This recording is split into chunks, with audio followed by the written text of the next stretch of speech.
नमस्कार सभी साथियों को। हिंदी साहित्य की क्लास में आप सभी का स्वागत करती हूँ, अभिनंदन करती हूँ।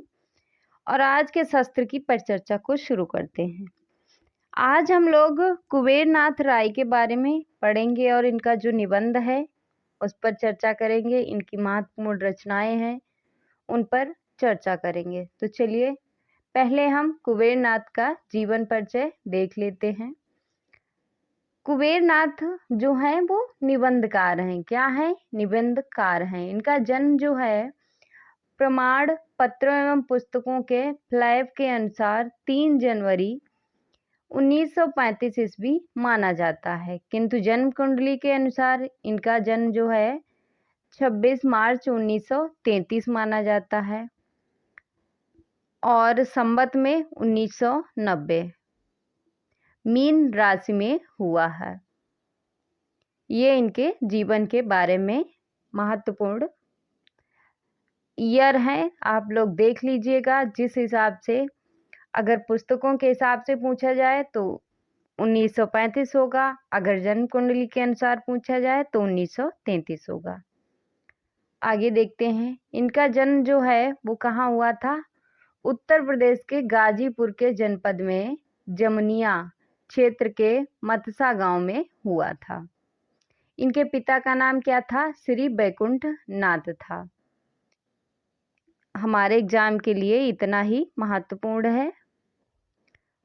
उसके बाद श्री राय बीए काशी हिंदू विश्वविद्यालय से अंग्रेजी साहित्य, दर्शन एवं गणित लेकर पूरी की तथा कलकत्ता विश्वविद्यालय से 1958 में अंग्रेजी साहित्य से एमए जो है इन्होंने उत्तीर्ण किया। श्री राय जी हिंदी यानी कुबेर नाथ जी हिंदी साहित्य सम्मेलन प्रयाग को साहित्य रत्न परीक्षा भी पास की थी इन्होंने। कुबेर नाथ राय ने बहुत अच्छी शिक्षा अर्जित की थी। इस दौरान शिक्षा और शिक्षक की त्रसादी को भी अनुभव किया। उन्हें क्षोभ है कि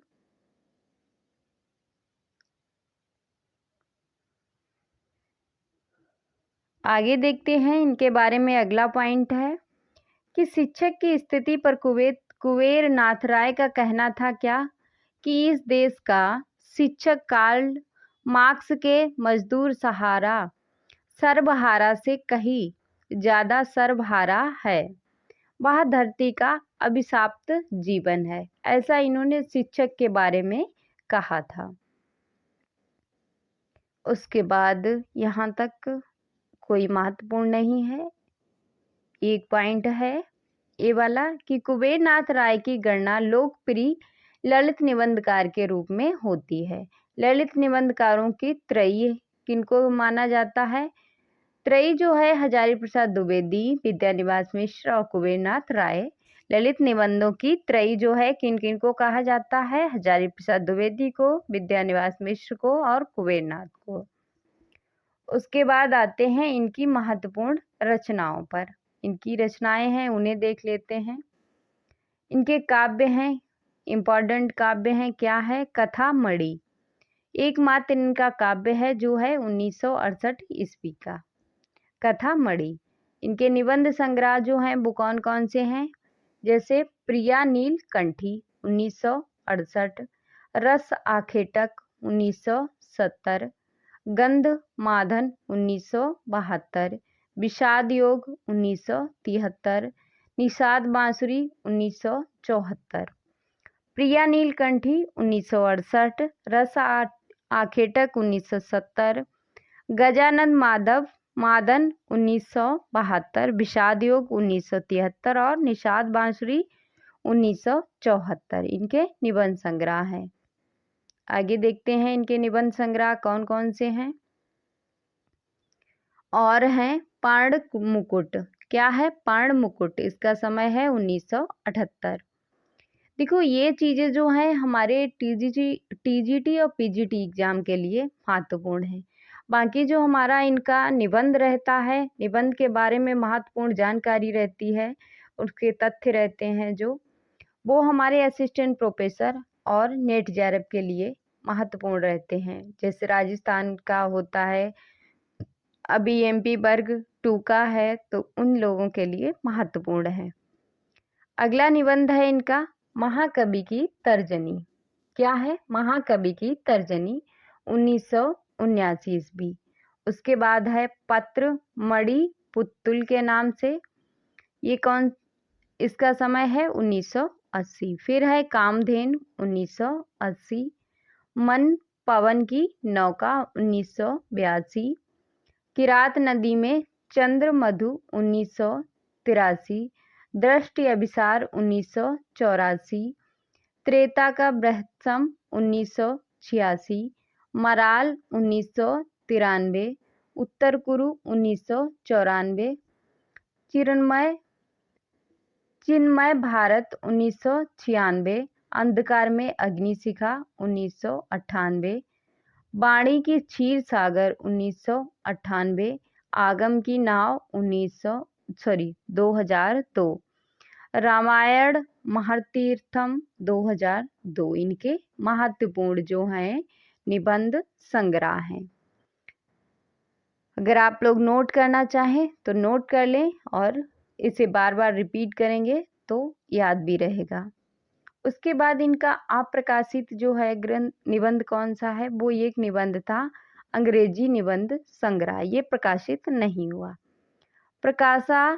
प्रकाशनाधीन कौन कौन से हैं? स्वाहाशिखा और पुनर्जागरण के सलाहकार पुरुष स्वामी सहजानंद। उसके बाद आते हैं इनके कुछ इन्हें सम्मान मिले और पुरस्कार, उन पर चर्चा कर लेते हैं। किस किस के लिए इनको पुरस्कार मिला? प्रिया नीलकंठी जो इनका निबंध संग्रह है उसके लिए इन्हें हिंदी समिति उत्तर प्रदेश द्वारा आचार्य रामचंद्र शुक्ल पुरस्कार इन्हें 1971 में मिला। उसके बाद विषाद योग के लिए हिंदी समिति उत्तर प्रदेश द्वारा राज्य साहित्य पुरस्कार मिला 1973 में। फिर इन्हें गद माधन के लिए हिंदी समिति उत्तर प्रदेश साहित्य राज्य साहित्य पुरस्कार मिला 1974 में। फिर इन्हें पर्ण मुकुट के लिए, ये जो निबंध संग्रह है इनको याद भी रखना और इनका ईयर भी याद रखना, और ये पुरस्कार भी कब मिला ये भी याद करना रखना महत्वपूर्ण है, एग्जाम में पूछा जा सकता है और एग्जाम में क्वेश्चन बने भी हैं। पर्ण मुकुट के लिए हिंदी संस्थान उत्तर प्रदेश द्वारा राज्य स्तरीय पुरस्कार जो इन्हें मिला 1980 में। उसके बाद इनका महाकवि की तर्जनी इस काव्य संग्रह पर निबंध संग्रह पे इन्हें मानस संगम कानपुर द्वारा सम्मान एवं ताम्र प्रस्तुत पत्र 1980 में इन्हें सम्मानित किया गया। महाकवि की तर्जनी के लिए साहित्य अनुसंधान समिति कलकत्ता द्वारा राम साहित्य पुरस्कार भी इन्हें मिला, कब? 1980 में। उसके बाद अगला पॉइंट है हमारा महाकवि की तर्जनी के लिए इन्हें उत्तर प्रदेश राज्य हिंदी संस्थान द्वारा विशिष्ट सम्मान पत्र, इन्हें भी हिंदी संस्थान द्वारा विशिष्ट सम्मान पत्र से भी इन्हें सम्मानित किया गया। किस समय? 1981 में। उसके बाद पत्रमणि पुत्तुल के नाम के लिए गांधी शांति प्रतिष्ठान नई दिल्ली द्वारा स्वामी अभयानंदन पुरस्कार 1982 में इन्हें मिला। उसके बाद किरात नदी में चंद्र मधु के लिए इन्हें उत्तर प्रदेश हिंदी संस्थान द्वारा आचार्य महावीर प्रसाद द्विवेदी पुरस्कार 1987 में इन्हें मिला। त्रेता का बृहत्तम के लिए भारतीय भाषा परिषद कलकत्ता द्वारा राम कुमार भुवाल पुरस्कार भी इन्हें मिला 1979 को। फिर इन्हें कामधेनु के लिए भारतीय ज्ञानपीठ पुरस्कार मूर्ति देवी पुरस्कार भी मिला 1992 में। फिर उत्तर प्रदेश हिंदी संस्थान द्वारा साहित्य भूषण पुरस्कार भी मिला 1995 में। फिर इन्हें शोध एवं संस्कृति संस्थान गाजीपुर द्वारा डॉक्टर राही मालूम रजा पुरस्कार भी मिला 1995 में।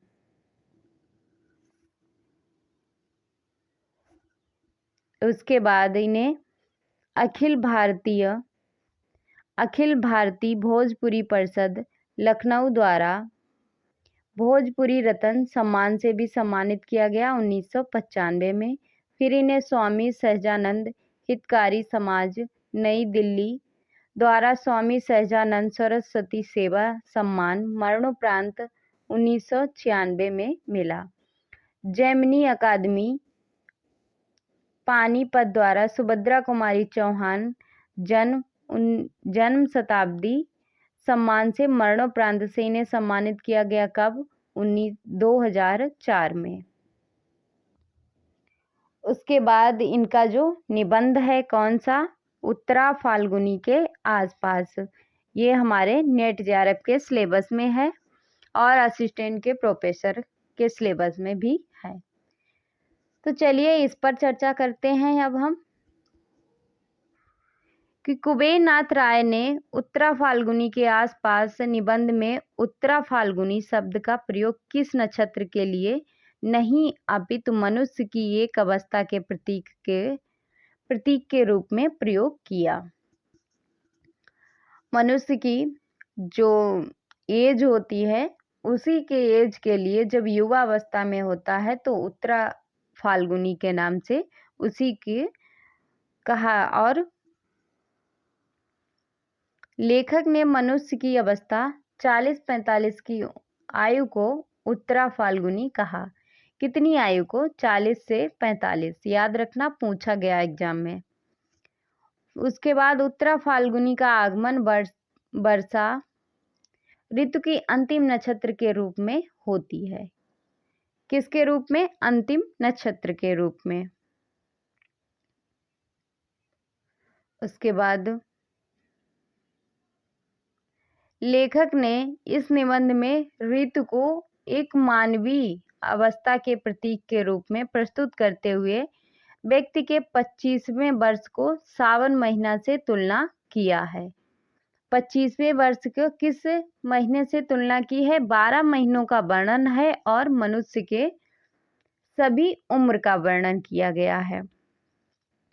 जो सावन का महीना है उसका वर्णन किस उम्र से किया गया है? 25वें उम्र से या वर्ष से, जिसमें काफी उमंग मौज मस्ती होती है तथा 27वें वर्ष को भाद्रपद महीना माना है जहां संघर्षों से सामना करना पड़ता है। बिल्कुल सही बात है ये। उसके बाद 30वें वर्ष उम्र का वह पड़ाव माना गया है जहां भाद्रपद के काम क्रोध और मोह का सुख दुख भोगना पड़ता है। इस उम्र में लोगों के अपने अपने स्वभाव के अनुसार शिक्षा कृतार्थ होती है।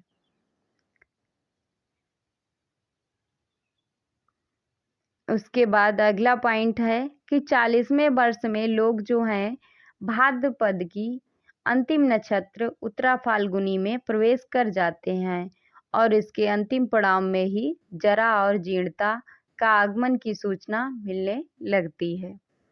इस तरह से 40 वर्ष की एज का विचार इन्होंने रखा है।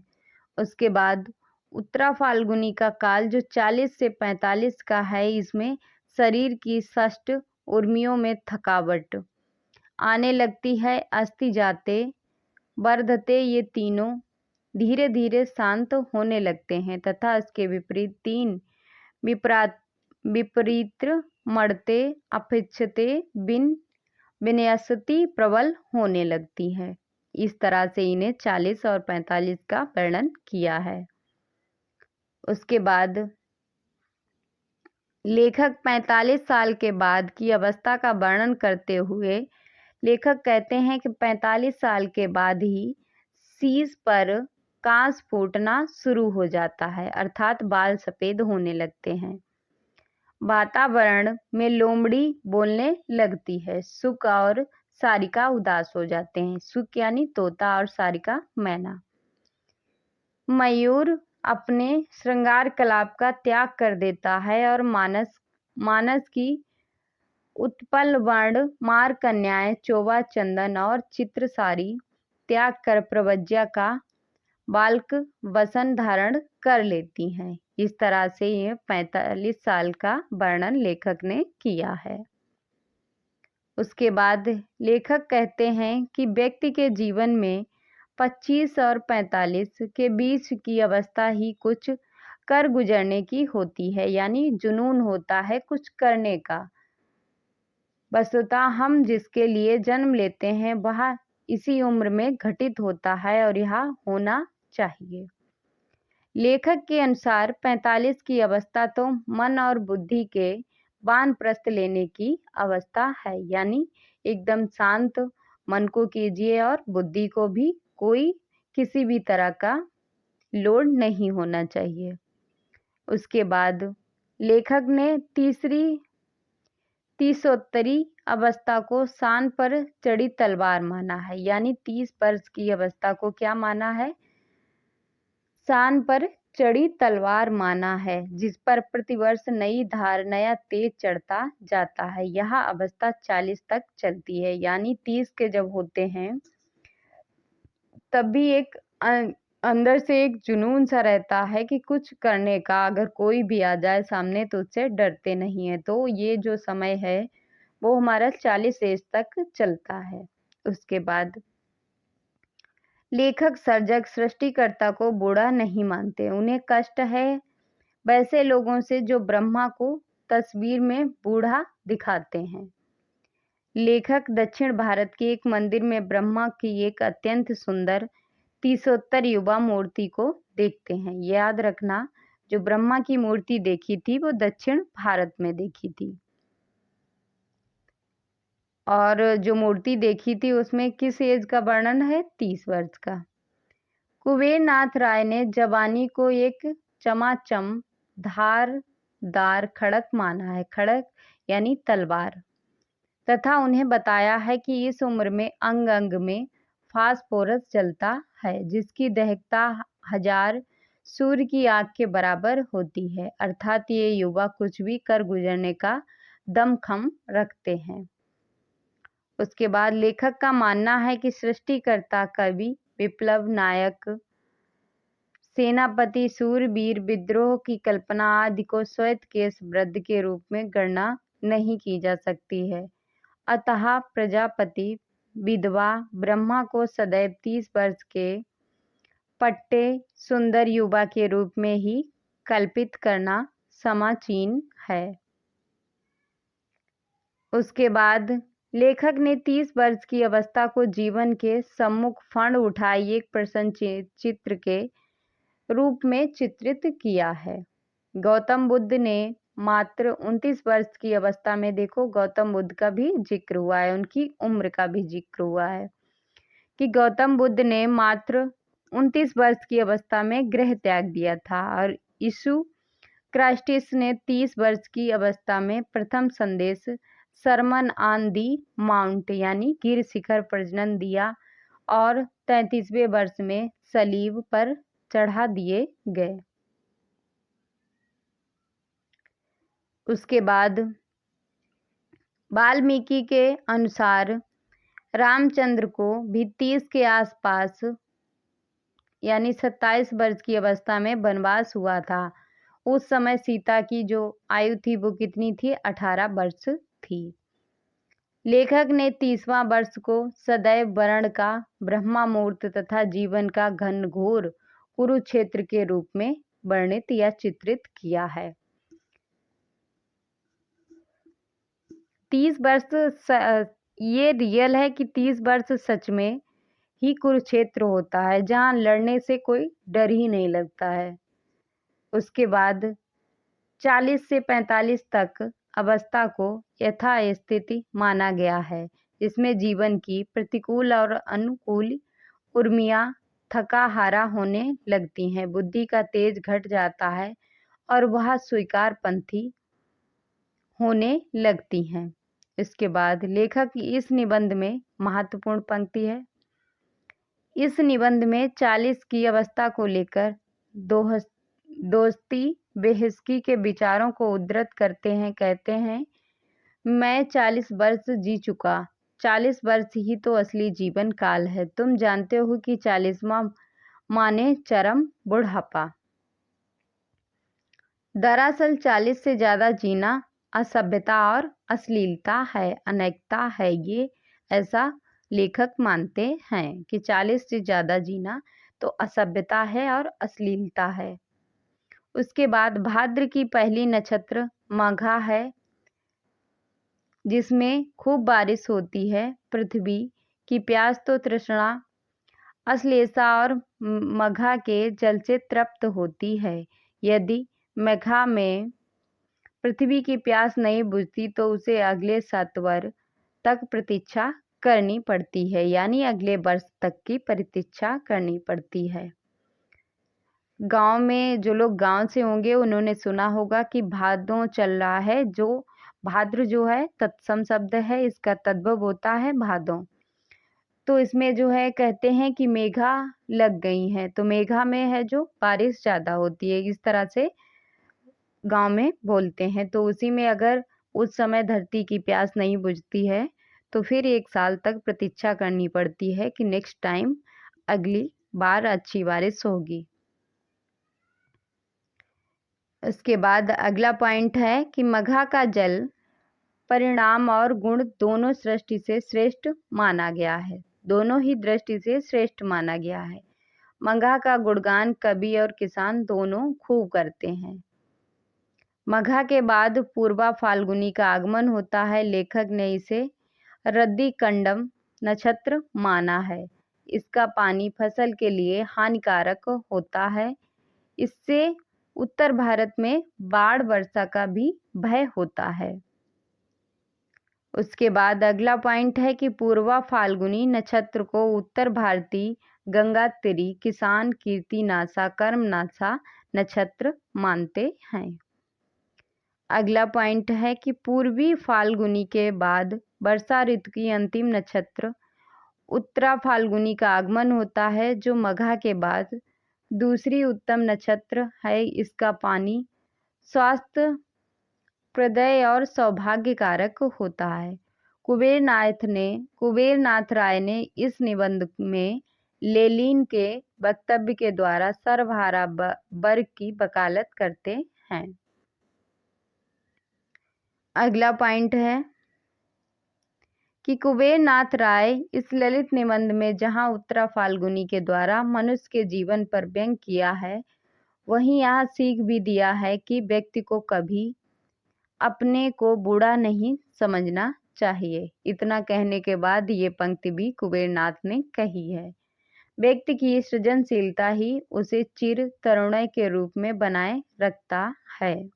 ये बात तो बिल्कुल सही है। उसके बाद इसके महत्वपूर्ण कथन है एग्जाम के लिए हमारे, जो सीधी लाइन यहाँ से पूछी जाती हैं कि वास्तव में सृजन, संप्रक्त, सावधान, सतर्क, संचेत और कर्मठ जीवन जो हम जीते हैं वह 30 और 40 के बीच है। जो सर्जक है, जो सृष्टि करता है, वह निश्चय ही चिर युवा होगा। अगला पॉइंट है शांति क्षय की प्रक्रिया 40 के बाद ही प्रारंभ हो जाती है।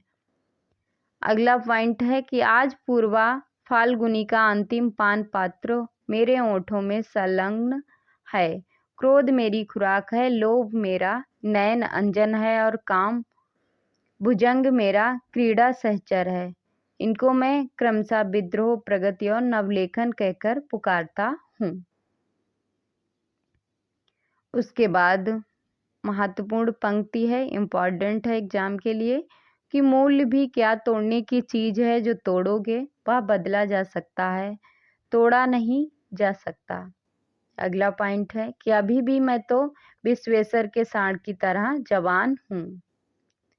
उसके बाद अगला पॉइंट है परंतु एक ना एक दिन वह क्षण भी निश्चय ही उपस्थित होगा जिसकी श्रृंगारहीन शरद यवनिका के पीछे जीर्ण हेमंत और मृत्युशील शिवर की प्रेत छाया झलकती रहेगी।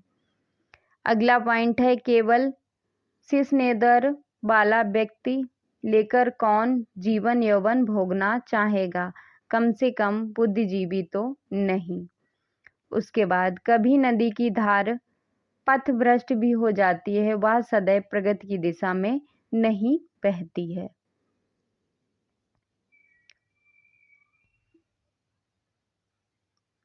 सर्जक या रचनाकार के लिए नन कान फर्स्ट मिस्टर होना जरूरी है। इसके बिना इसकी सृष्टा प्राणवती नहीं हो पाती और नई लीक नहीं खोज पाती। उसके बाद प्रत्येक सर्जक या विधाता जीवन के चाहे जिस क्षेत्र की बात हो, विद्रोह और स्वीकारवादी दोनों साथ ही साथ होता है।